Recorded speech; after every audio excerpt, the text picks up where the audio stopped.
Thank you, Kirsten, and want to thank everybody for attending today's capacity building webinar. And our hosts today are the presenters, Caleb Selby. I've known Caleb for quite a number of years, and Caleb entered the native CDFI industry in 2015 at the Owista Corporation, where he worked up to the role of programs officer. He became a consultant as he returned to school for his general bachelor's degree in mathematics. And currently, Caleb is the owner of Selby Consulting, a consulting firm offering grant writing, financial analysis, capitalization, planning, and programmatic analysis, and other technical assistance for native CDFIs.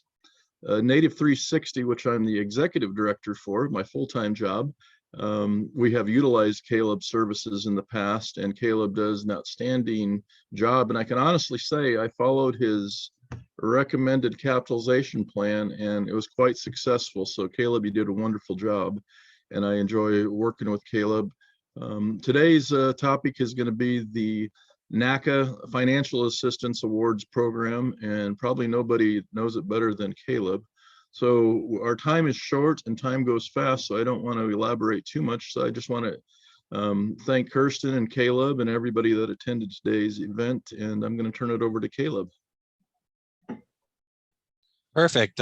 Thanks for those words, Pete. That's nice to hear. And as Pete was saying, we're gonna get into the NACA FA application today, and I've been writing these for about 6 years now, and it's just a really dense topic. So excited to get into it today and share some of the things that I've learned over the last 6 years working on these applications. So I'm going to go ahead and share my screen. That's my dog. Okay. Perfect. Okay, so I want to start really big picture about the NACA FA here. And so you'll hear me say that a bunch today. It's short for Native American CDFI Financial Assistance Program. It's one of the two grant types in the NACA program, technical assistance being the other. And I see some names on here that were on yesterday's webinar. We had a webinar about the NACA TA, the technical assistance grant. Both come out at the same time as part of the NACA program. They become available on an annual basis, usually sometime in the first quarter. What's hard is we don't know exactly when in the first quarter they become available. What happens is the CDFI fund, they'll have what's called their NOFA, the Notice of Funding Availability. And, that can come out. We've seen it come out as early as January 4th. We've seen it come out as late as April 4th, but most commonly sometime between late January and early March is when it comes out. So just, again, big picture, just when it comes out here, a little bit hard to plan this time of year, but just under 12 million last year. I think there's been an increase this year, is available in the NACA pool under the FA awards. And just did a quick calculation on the awards last year. The average award size was 694,000. And there is quite a bit of variance in there. There's quite a number of groups that, they'll win like 200,000, 250,000 sized awards because of some maximum size requirements that we'll get into a little bit later in the webinar. But the most that you can ask for in what's known as the base FA is $1 million. And there's quite a few groups who get that full $1 million in the base FA each year. And so that fifth bullet there, terminology, you'll see base FA there. I also have several other words suffixed with FA. And this is important in sort of the big picture. The base FA is where you can ask for up to $1 million if you're eligible for that amount, but you can also add on financial requests to that base FA. And what you can add on are those three other words there, the PPC FA, HFFI FA, and DFFA. They're short for Persistent Poverty County, Healthy Foods Financing Initiative, and Disability Funds.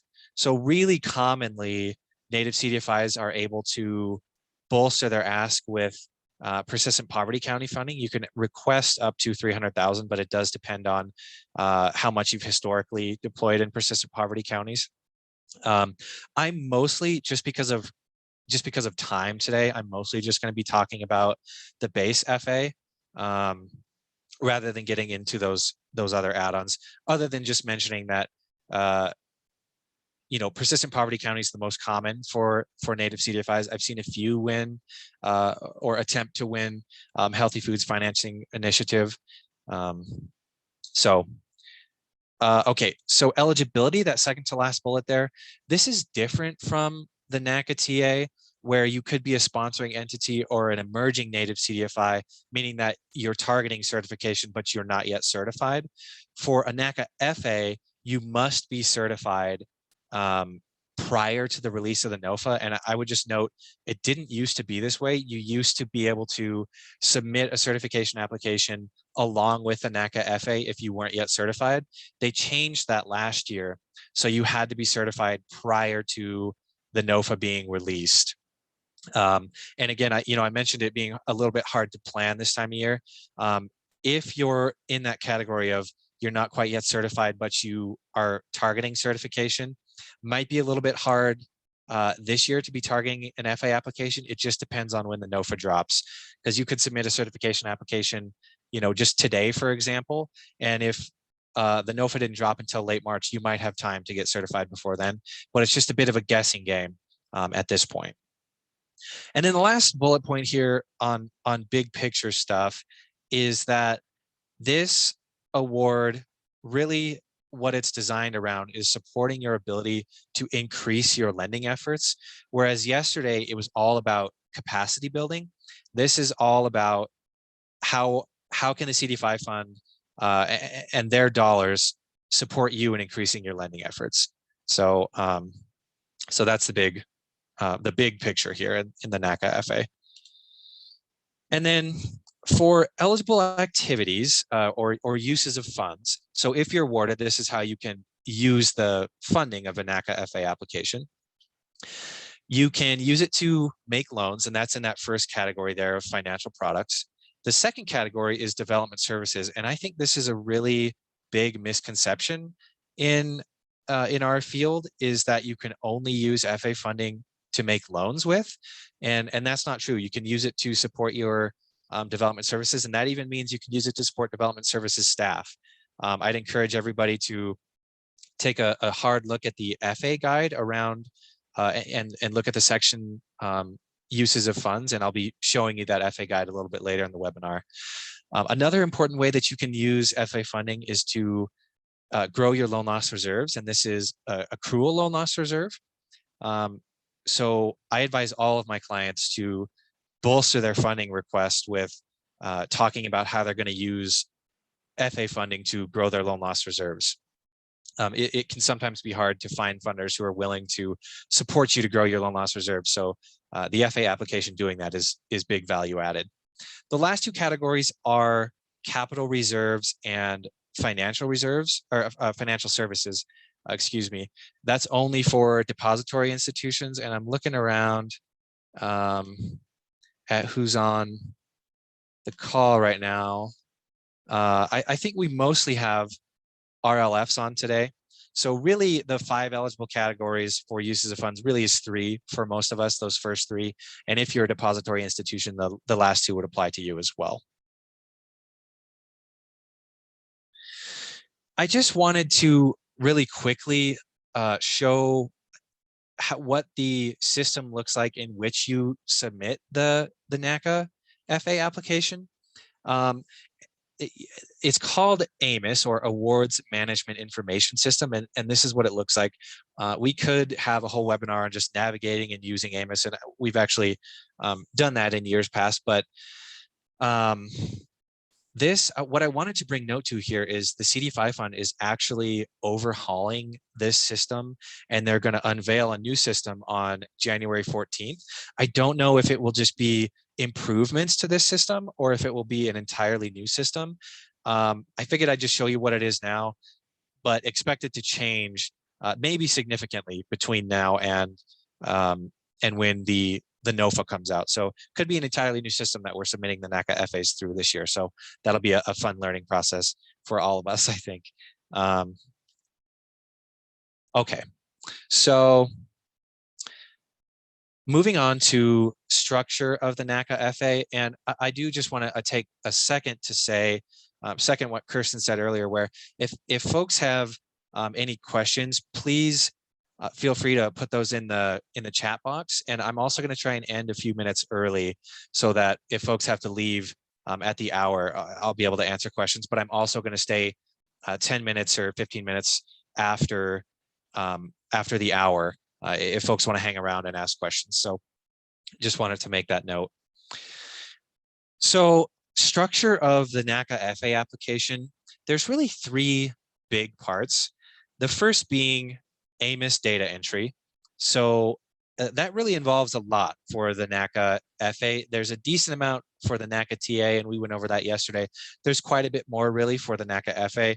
You're inputting current financial products, development services, information, key staff, and it's not just a listing of your key staff and that's it. It's like give their resumes as well, and then also there's text boxes in there for you to describe how your key staff will be important in implementing your strategic goals.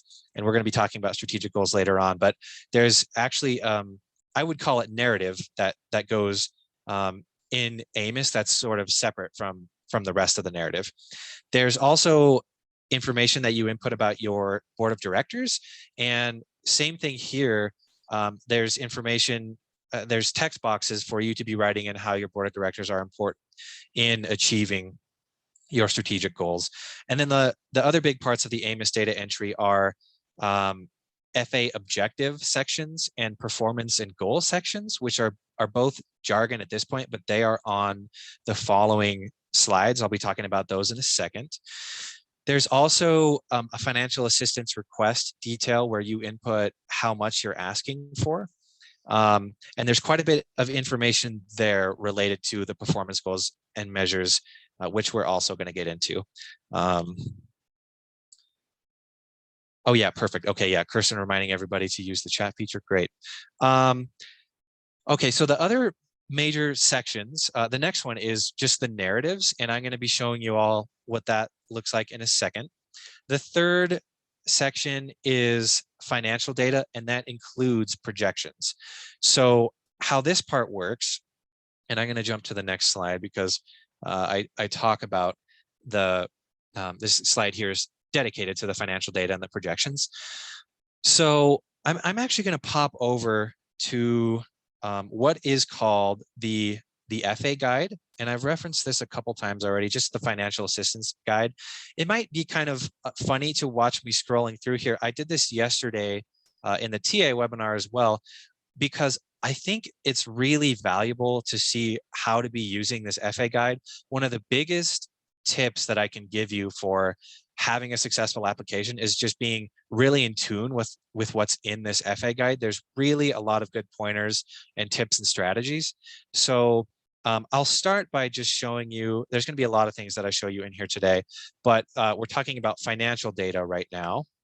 So here, Appendix B has the financial data inputs.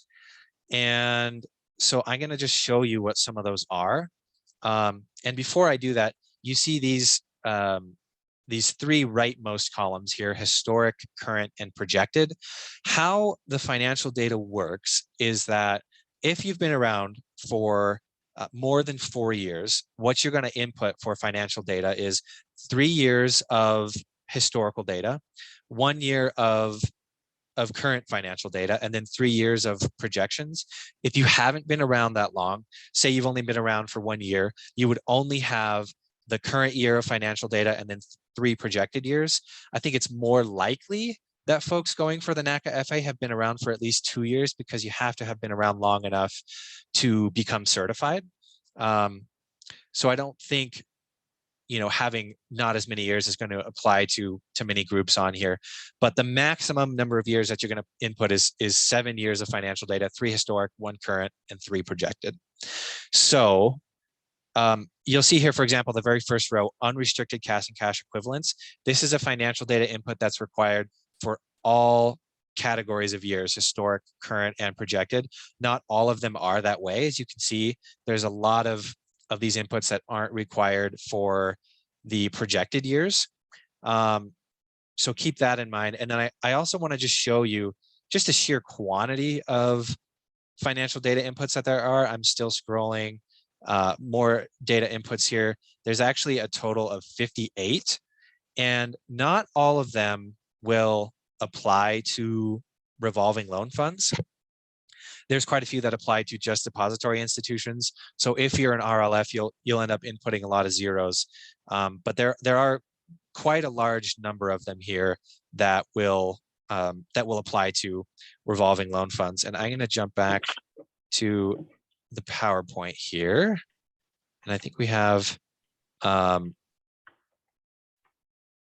yeah, so Mishu, Mishu put in a really good question here. Are there any advantages to applying for FA in order to use the funding for development services versus applying directly for the TA award? There are. The max size of award for the NACA FA is $1 million in the base FA.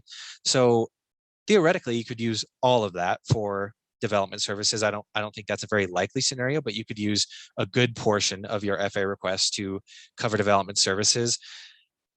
So that would be an advantage. If you're strictly looking to cover operations, the TA is probably a better bet for you, just because there are some interesting things that I'll probably get to when in the later slides when we start talking about compliance. It's hard, for example, to use FA funding to cover a loan officer's salary or an executive director's salary, whereas TA funding can easily do that. So really good question, and I'd be happy to talk about that more. There's really quite a lot that we could talk about there. I think there's a lot of good strategy embedded in that question. So I'm happy to stick around after and talk more about that. But really good question.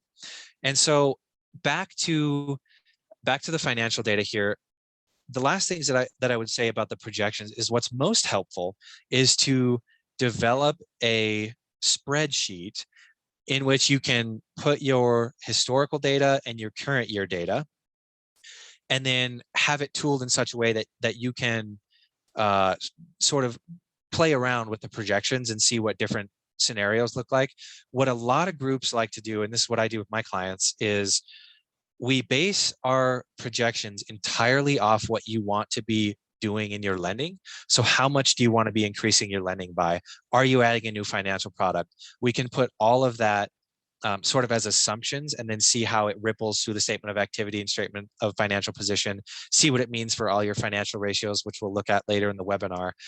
So it's really best practice to have a good spreadsheet that makes looking at the projections and looking at financial ratios easy for you to do. And that's another topic that we could have a whole webinar to talk about and go over different case studies. And just in the interest of time, we won't. Okay.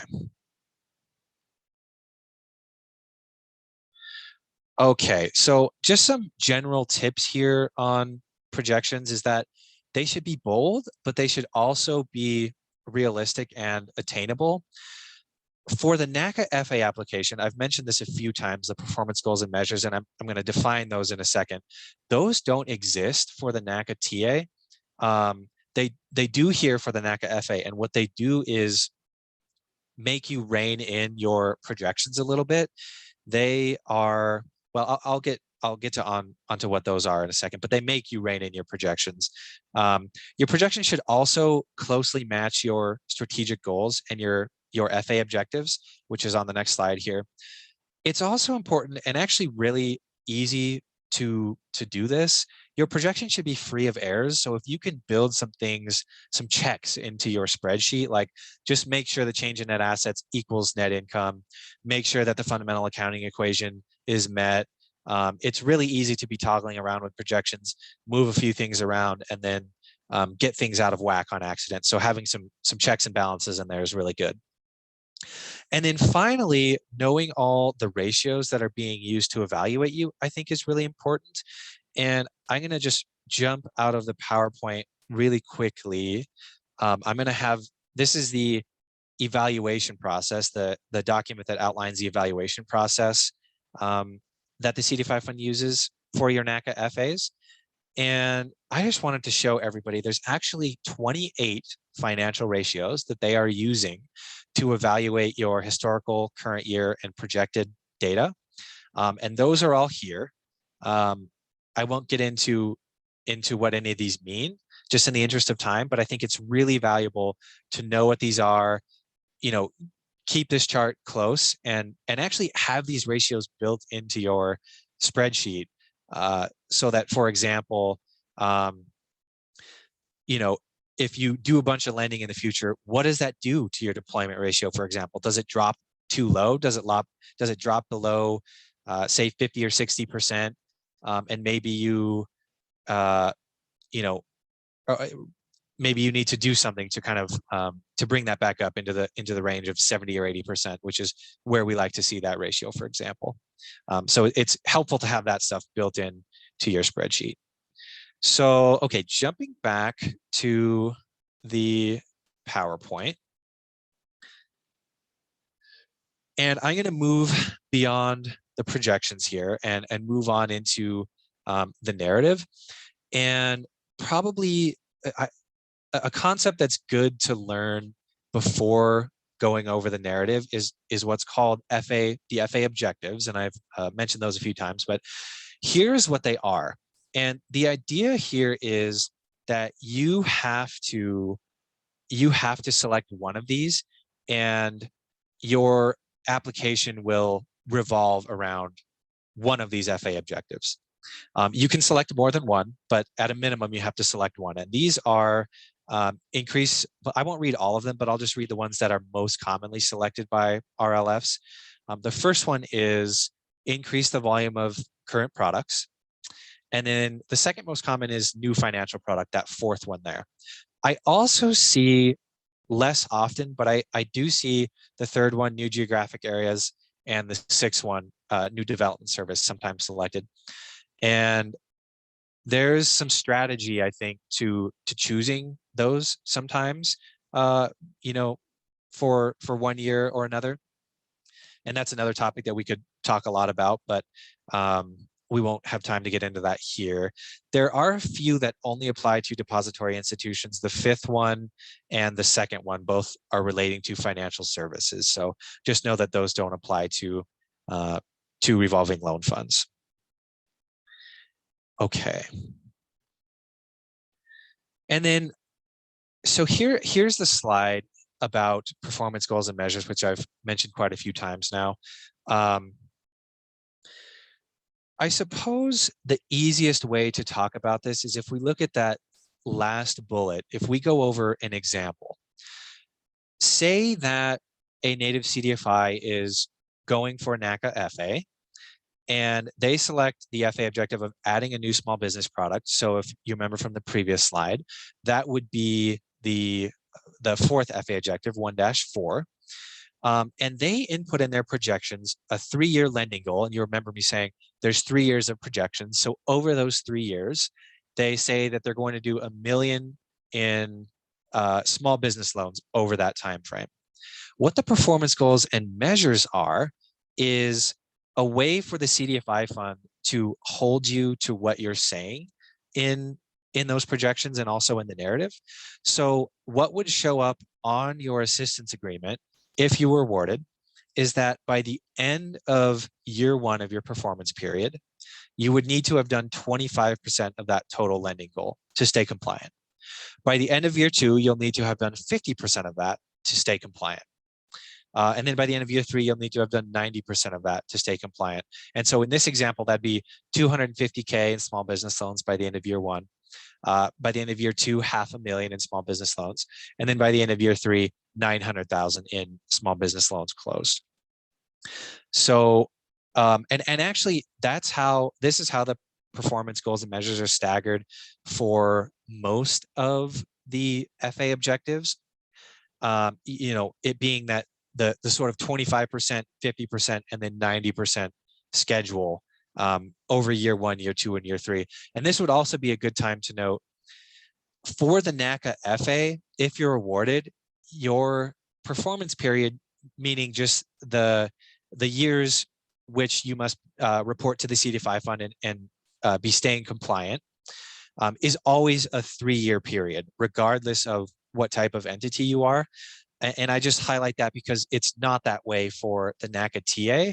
In the NACA TA, sponsoring entities have a 4-year performance period, emerging native CDFIs have 3-year performance period, and certified native CDFIs have a 2-year performance period. So whereas it varies over there, depending on what type of entity you are, here it's always a 3-year performance period. So I hope that the performance goals and measures are making sense. This is really kind of a difficult topic to wrap your head around. But I hope that the example sort of shed light on what those performance goals and measures are. Okay, so more on the structure of the NACA FA narrative here. Now that we've talked about FA objectives and performance goals and measures, there are 7 sections here in the NACA FA. And for those of you who were on the TA webinar yesterday, there's only 2 over there. But there are actually a similar number of questions between the two applications, the TA and the FA. Here in the FA, there are a total of 15 questions, but many of them have quite a few subparts.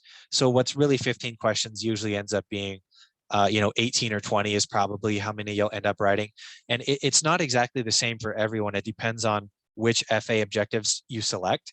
And the other thing to keep in mind too is that if you did select several FA objectives, you'd be answering a few more questions as well.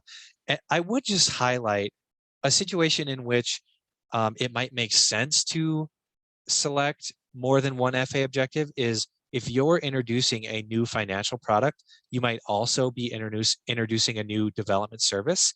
Those two kind of go hand in hand together.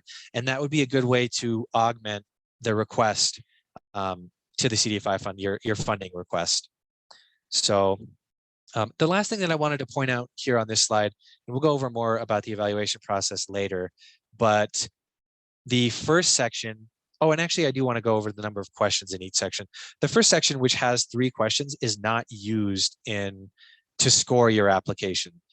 It's read by the CDFI fund staff, but not by the external reviewers, which are very important in the evaluation process, as we'll get into later. There's 5 questions in the business strategy section, the second section here. This is a super, super important section. I'll be going over why later. Really, section 2 and section 3 are the most important, and we'll get into that a little bit later. Section 4 is market and competitive analysis. There's only 1 question there. Section 5 is management track record. There's only 1 question there, but there's also AMIS entries. This is where I was talking earlier about where you input information about your key staff and about your board of directors. The 6th section is about financial position, only 1 question there. Of course, the historical and current financial data makes sense within this section as well. And then section 7 is growth and projections. There's 3 questions in this section. Okay, so we have sort of a lot of terminology and a lot of things working together. I've talked about FA objectives. I haven't talked about the strategic goals yet, but we talked about those yesterday in the NACA TA application, and I will actually go over some strategic goals in a second, but I think we're all pretty familiar with the concept of strategic goals. But and we've also gone over performance goals and measures. So I just wanted to go over an example of how all this stuff works together. So say just as an example here, XYZ native CDFI selects to add a new product, say a mortgage loan. So they would select the 4th FA objective of new financial product, and then say that they, in their projections, say that they're going to do 5 million in mortgages over the next 3 fiscal years, the 3 full fiscal years, which would be the 3 years in the projections. We would want in our spreadsheet to know what those performance goals and measures would be. So again, following that 25, 50, and 90% staggered schedule, the performance goals and measures would be 1.25 million in mortgage loans by the end of year one, 2.5 million by the end of year two, and then 90% or 4.5 million by the end of year three. So we want to make sure that when we're making our projections, that we look at these performance goals and measures and say, yeah, we can do that amount of mortgage lending. Like, that's feasible for us to do. And here are on this next slide, what some of the strategic goals, like if I'm writing a NACA FA, I just want to give everybody an idea of what some good strategic goals might look like in this scenario. And actually, before I go over these, I just wanted to show everyone how this question is phrased. And again, popping back over to the FA guide here, I want to show everybody where this is in the FA guide. And again, I think it's valuable just to see what it looks like to be scrolling through this and using it while you're writing narrative. So I just clicked on the base FA narrative section. And the first section here is executive summary. I want to jump over to the second section, business strategy, because this is the section which contains a question about strategic goals. That would be question 5.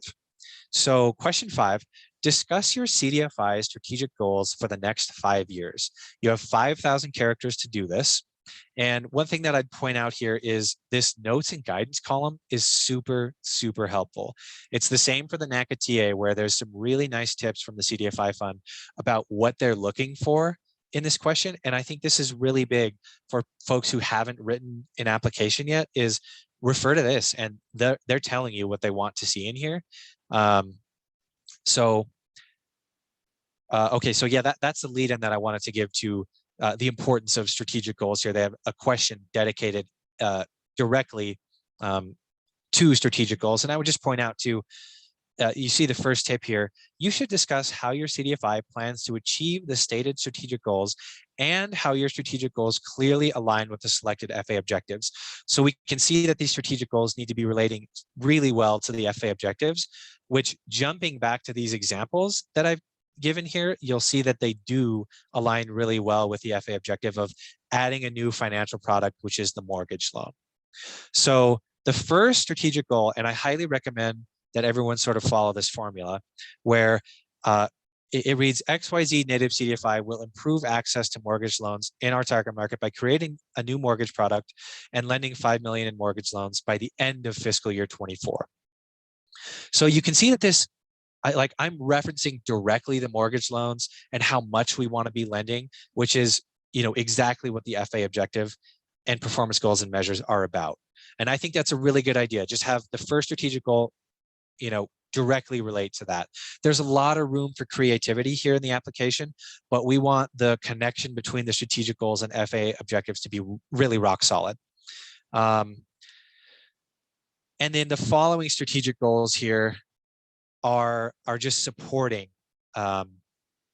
supporting the FA objective. What are you going to do to, do you need to increase your staff size to be able to lend a greater amount?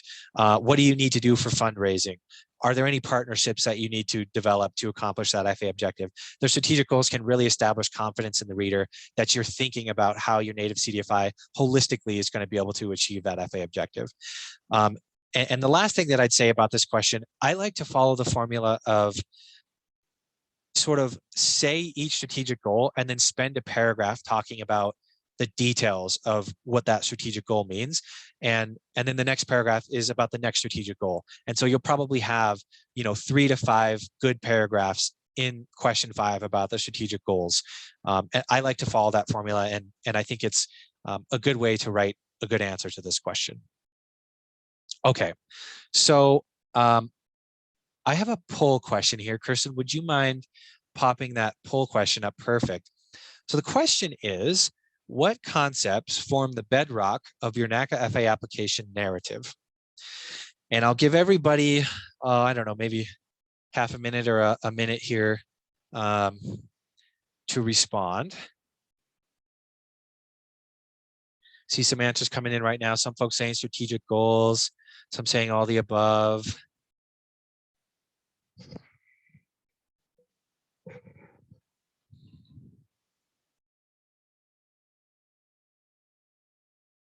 It's like we got about 17 of you in so far. I'll just give maybe a couple more seconds here.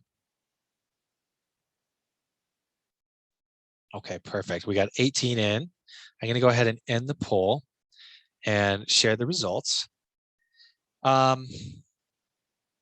Everybody mostly answered correctly here. The correct answer is all of the above.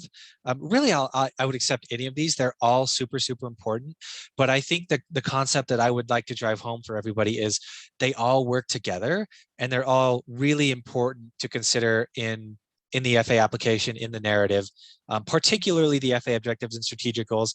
Performance goals and measures are less of the bedrock, I would say, but I think they're really important for you to be aware of and considering, at least during the projections and the narrative. So great job on that, everybody.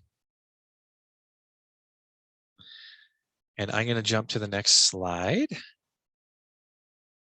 Okay, so I was going over question 1, well, question 5, the strategic goals question there. It's question 1 in my mind because that's one of the first that I address. But this slide and the next slide, I want to just be going over general tips for a successful narrative. The first is just make sure to have really strong cohesion between all the aspects of the application. That particularly includes strategic goals and FA objectives. Those need to be really tightly intertwined. I would also say use cold, hard data. Market research is super helpful here, particularly in the FA application, to be demonstrating demand for your products. Since this application centers around growing your lending efforts, having data about the need for the growth of those products is really, really important. I would also say here, I think a lot of you know the CDFI fund is really focused on impact, and that actually shows up several places here in the application. But I think generally in the narrative, the more impact data that we can be including, the better. So if you have impact tracking software or are tracking your impacts in any way, I think having that data in here is super helpful. I'll go over the question in a second where I think that data makes a lot of sense. I also think it's really important to have sort of a qualitative complement to all of that data. If we put some success stories in here, you know, every year at the beginning of writing, I ask my clients for 2 or 3 good stories about loan clients from the last fiscal year, and I include those in the narrative. I think that's a really valuable thing to do. The second to last bullet point there is reverse engineer your application, and we're going to go over the evaluation process later. Being aware of that evaluation process and addressing directly what it is that the reviewers are using to evaluate your application, I think is a really good way to make your application strong. And then I would also say concise writing. The evaluators have lots of applications to read. So being to the point, not having super long paragraphs, you know, sticking on a single topic in a single paragraph and breaking off into a different paragraph if you go on to a different topic, I think is really, really valuable to the readers. So keep that in mind as well. It's very easy to get carried away here in the FA because unlike the TA, we have longer character counts here. So it's easier to kind of go on tangents and get carried away a little bit. And then a couple more tips here. You know, I was talking about market data a second ago. I think if you can use data that's less than 5 years old, that's valuable to the CDFI fund. The older the data, the less valuable it is. If that's all you have, I think it's okay to use. The second bullet point there, use the tips shown in the FA guide. You know, I've shown you a little bit of this already, and I'm going to just jump back and show you how they have it for every single question. So, you know, we went over question 5 already, but you know, just as an example here, if we look at question 7, identify and discuss any risks that may inhibit your CDFI from achieving its FA objectives and strategic goals for the next 5 years, and discuss how you'll mitigate those risks. This notes and guidance column here talks about what might some of those risks be? I find this to be sometimes difficult for folks to think about is, what are some risks to achieving your FA objectives or strategic goals? Well, they give you some great ideas here. And how you might go about addressing those. So they have this for every single question, and I just can't highlight this enough. I bookmark this in my browser, and I have it open 100% of the time that I'm writing. So I think that's a really valuable thing. The third bullet point there is cite your sources, even if it's regardless of the source. If it's your own market research, if it's secondary data, if it's from a partner entity, just cite it so that the CDFI fund knows that it's from a credible source. And then finally, this kind of goes with the concise writing, but stick to what the questions ask. There are some boring questions in here. There's also some exciting ones. The boring ones, I think, for example, like financial position, there's a question that just says, tell us about your financial position and any fluctuations or trends. Stick to just that. It'd be very easy to start talking about not where you are now, but where you're going to be in the future. But remember, there's a whole section about growth and projections where you get to talk about that later. So make sure, for example, in the financial position question, to stick just to the financial position, where your financial position is right now. Okay, so I've talked about this a couple times, and this is about the evaluation process for the NACA FA. And so actually, I'll come back to the bullet points here in a second. I want to jump over this. They have an entire document dedicated to their application evaluation process. And I would just say, you'll note here that it says base financial assistance. The Persistent Poverty County Funding, Healthy Foods Financing Initiative, and Disability Funds is evaluated separately. So keep that in mind. For the FAs, there's a nice graphic here. Can't quite see all 5 steps, but if I scroll down a little bit, you'll see that there's 5 steps. These first 2 steps are largely logistical. The first one is just an eligibility review. I think it's fair to say, at least 99% of the applicants that apply get past this stage. I think it might even be 100, because it's just very hard to submit your application if you're not an eligible entity. The AMIS system is set up well to not let you submit if you're not eligible. Step 2 here, financial analysis and compliance risk evaluation. 99% of groups get by this part. And what's happening is, I'll just jump down to this section here where it shows the financial ratios. I showed you this a little bit earlier. For each one of these, you're getting a 1, 2, 3, 4, or 5, 1 being the best. And then also there's a section in AMIS where you're being asked like 20 or so questions that are just, multiple choice and have to do with environmental criteria. And, those are usually pretty simply answered.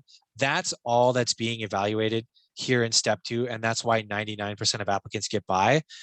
Even though they're looking at the financials, I think you'd have to have had quite a few years of really some tough financial things going on to not get by this step. The substantive step here is really step 3, which is what's called the business plan review. It's the same on the NACA TA side, where step 3 is where the folks who aren't going to get awarded get cut here. And it's also called the business plan review on the NACA TA side as well. The way that it's set up on the NACA FA side is the top 70% of NACA applicants are going to get past step 3, or if everybody's at least getting a score equivalent to good or better, they would let more than 70% in if more than 70% are writing really strong applications and having positive scores. So I do want to jump down to, well, I think I have it in the PowerPoint here, so I'll just pop back here and then talk about that in a second. General tips about the evaluation is just know the questions that the reviewers are are using to evaluate your application. So I actually will jump back really quickly and show you those. Okay. There's those there. Yeah, okay. So when the reviewers are reading your application, and I would just highlight, these are external reviewers that are doing the evaluation in phase 3. They're looking at the sections of your FA application. You remember I was saying these sections earlier. You'll see that there's only 6 here. That's because they're not evaluating the executive summary, that first section. So in the business strategy section, the evaluators are handed these questions. Do the applicant's strategic goals support its overall mission and its FA objectives? Does the applicant identify risks and weaknesses that would prevent it from implementing its strategic goals and FA objectives? And I won't read these for every section, but I think it's super important to know what these are so that you can be addressing them directly when you're writing your narrative. So that's what this point here had to do with, know the questions that the reviewers are using in their evaluation. During the financial stage, I think it's important to know what the ratios are, even though, you know, less than 1% of groups are getting cut there. I think you can just make your application even stronger by optimizing those ratios in the projected years. And if you have some issues with some of those ratios, say in historic or current years, you get a chance to address those in the narrative. And you can't do so without knowing what they are. The last thing that I would say about the evaluation process is the CDFI fund staff does step 4 and step 5. We're getting a little short on time here, so I'm not going to get in depth on what those are. But that's where CDFI fund staff is looking at the NACA FAs and deciding award size, and they're looking at how well your NACA FA aligns with their objectives for the entire program. And then we did get a chat. Oh,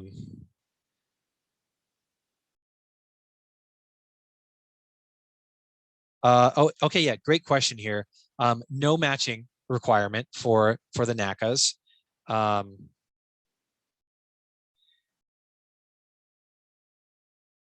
And also a good question here about whether or not there's changes to the evaluation process. We don't know what that's going to look like this year. And I think I highlighted that earlier, but that's something that I would say is everything that's in here right now is based on last year's application. And I do expect some small changes this year, but nothing too huge. So good question there. And I can talk more about that too after the hour. The last thing that I wanted to highlight about the evaluation is that you'll see how many points here. This is all about the third stage of evaluation. You'll see how many points are allocated to each section. And what I wanted to highlight is this products and services section only has one question in it, and it's worth 12 points. The business strategy section has 5 questions, each with a few subparts. That's also worth 12 points. So you'll see like one question being worth 12 points makes it a super, super valuable question. So what I advise folks to do, and this is what I do as well, is start with this question, write it first, and then just fine tune it during the 6 weeks or whatever that you're writing the narrative so that you can make it as strong as possible. And that's what this question is about here. Question 9 is identify how your organization's financial products, and for RLFs, this would be development services, talk about how they create short-term and long-term outcomes for the communities that you serve. That's the question that's worth 12 points. Okay, I have a slide here about how to prepare now. I'm going to breeze through it a little bit so that I can make sure and get to the compliance topics. But right now, you can be setting up an AMIS account, a DUNS number, a SAM.gov account, and a grants.gov account. If you don't have them, I would imagine most of you already do, just because you've probably already gone for NACA TAs. But even if you have these accounts, just make sure that they're up to date. And then also make sure that you're up to date with reporting to the CDFI fund.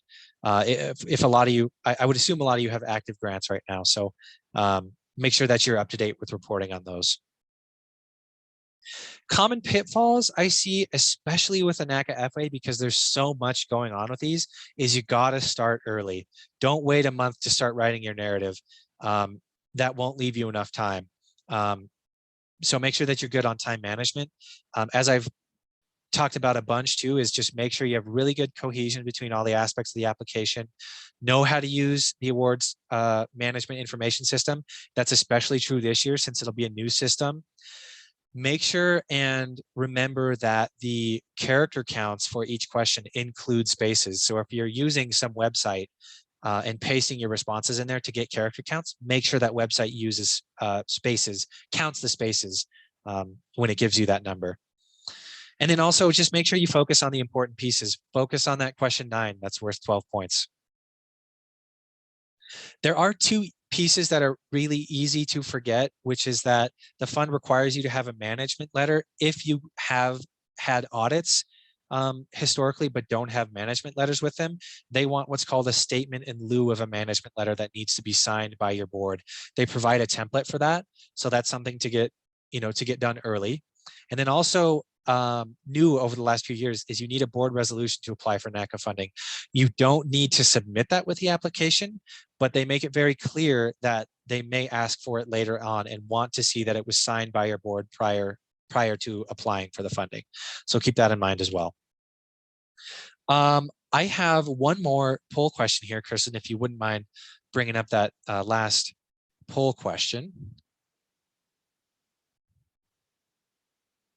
And so this one reads, what should we be thinking about when we're making the projections associated with our FA objectives? I'll give everybody maybe half a minute or a minute to respond here.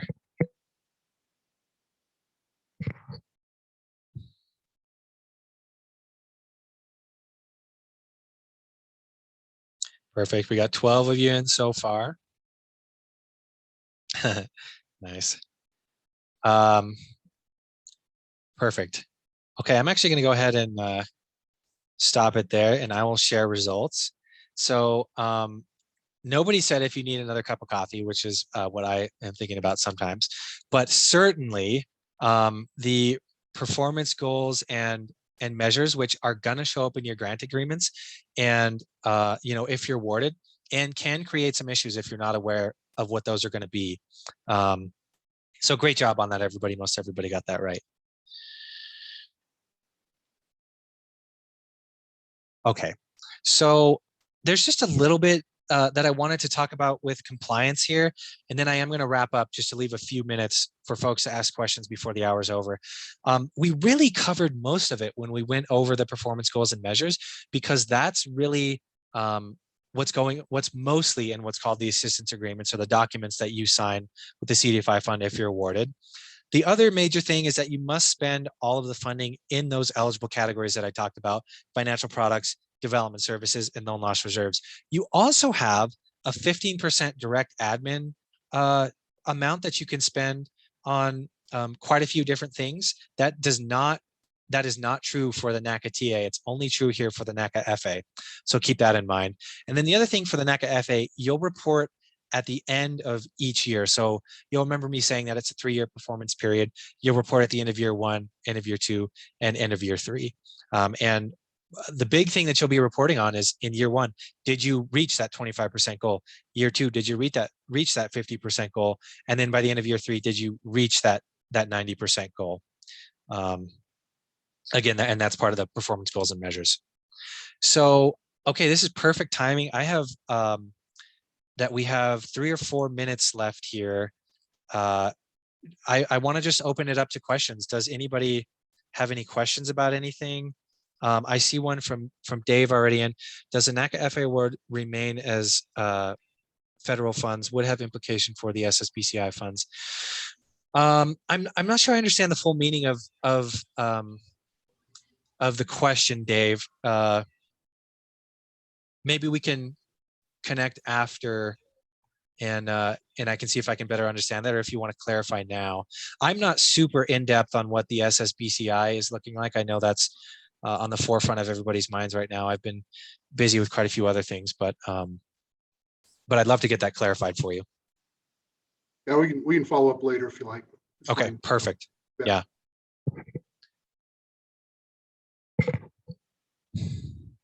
And so feel free to raise your hands or type in the type in the chat box. And the other thing too is we'll share my email address and phone number after this, and please reach out to me if anybody has any questions or anything like that. I know that this is just an absolutely dense topic, and I've just been talking full on for an hour. So just a lot of content here, and I appreciate everybody hanging in there and listening to what I have to say, and just know that I'm here to answer questions if anybody has any. Oh, will there be another webinar on the NACA TA grant?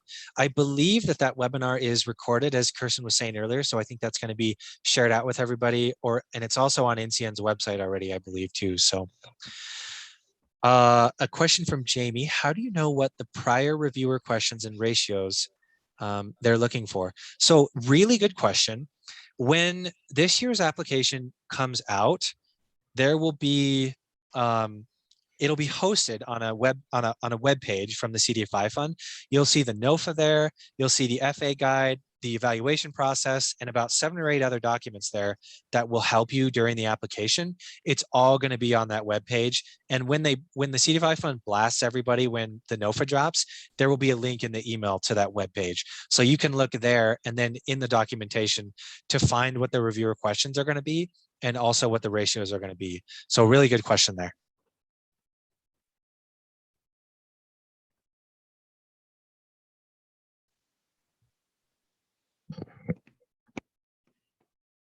Hey, Caleb, like I said, we will have all these posted, and then the other thing that of all of our attendees that attended both events, what we'll do is we'll send out a questionnaire for you about different areas or different topics that you may want to have a follow-up webinar with Caleb, if he has the time, and we could do just a short follow-up session, just a Q&A. But we will send out a questionnaire to everybody that attended today. So I appreciate your time, and I appreciate everybody logging on today. Is very informative.